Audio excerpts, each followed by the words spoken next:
wisdom that has built up in the business world, investors, it sounds like you're saying, are making a big speculative bet if they're investing in your company's stock. Well, I think all internet companies, the stocks are incredibly volatile, and But even long term.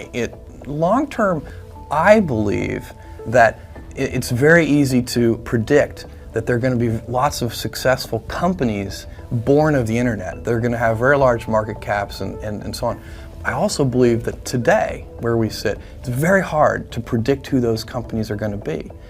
So you can make bets on these things, and I think that Amazon.com, if we're not one of those important, lasting companies born of the internet, we will have nobody to blame but ourselves, and that we will be extremely disappointed in ourselves. But there are no guarantees. It's very, very hard to predict. If you go back and look at the companies created by the PC revolution, in 1980, you probably wouldn't have predicted the 5 winners.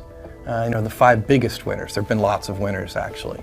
So this space is a little different, and brand name may mean more, and there's some increasing returns kinds of things may mean more. But I believe that if you can focus obsessively enough on customer experience, selection, ease of use, low prices, more information to make purchase decisions with, if you can give customers all that, plus great customer service, and with our toys and electronics, we have a 30-day return policy.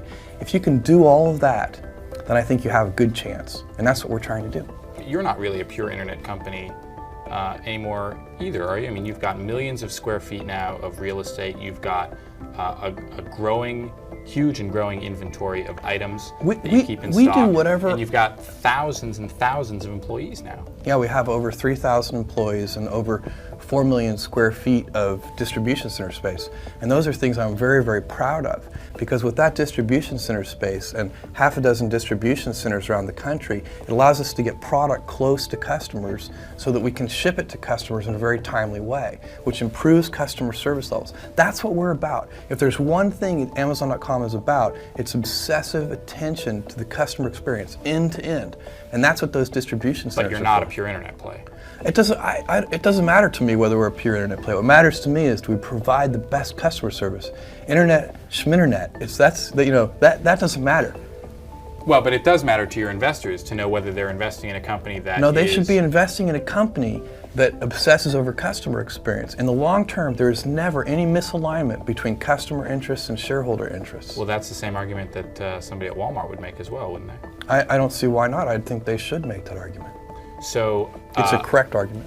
Okay, so you'll open as many square feet of space, physical space, as you have to, hire as many employees as you have to service customers, absolutely.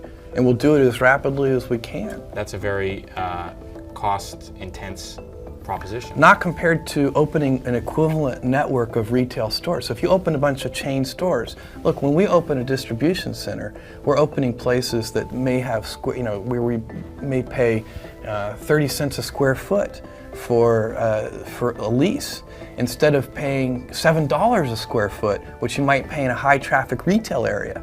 So when you compare those things, they're not the same. You can't compare a big chain of retail stores to half a dozen distribution centers. It's just not, it's bad math. Okay. Either way, whichever side of the argument you believe, you're making what seems to me to be... There's only one side, which is obsess over customers. But it seems to me that both with the speed of your growth in terms of the number of stores online that you're opening, the different businesses you're getting into, the number of distribution centers you're opening and new employees you're hiring, that you are making an intense gamble here, which is twofold. One, that you can run this number of businesses, different businesses, well, and two, that you can make money by selling vast volumes of product at essentially razor-thin profit margins. I think that the first one in particular I agree with wholeheartedly, which is that there's no guarantee that Amazon.com can be a successful company. What we're trying to do is very complicated. There's huge execution risk involved. We have a terribly complicated business. We're growing, historically very rapidly. We're opening new product categories. We're expanding in new geographies. We have whole new business models with things like auctions. Now, we think this is the less risky of the two approaches because scale is important in this business, and you need scale also to offer the lowest prices and the best customer service to people. So scale is important to us, and we're going to go after that kind of scale. But it does mean that the executional challenges are huge. And so you'll find a bunch of people back in Seattle and around the world working very hard to make sure we service customers at the level that they're used to, and then even improving that. Isn't it, to some extent, a certain amount of, with all due respect, corporate arrogance to assume that you can come into these businesses, which you have no experience in, and virtually overnight enter a huge variety of different businesses and become the best in those businesses and the market leader in those businesses and execute those well, when there are other companies that have been running these types of businesses for decades, if not more? I don't think so. So when we first started selling books 4 years ago, everybody said, look, you're just computer guys, you don't know anything about selling books. And that was true, but we really cared about customers, and now we know a lot about books. And when we first started selling music, people said the same thing. But we hired the right people. So we don't do this in a vacuum. We go out and hire the best industry experts in each of these categories.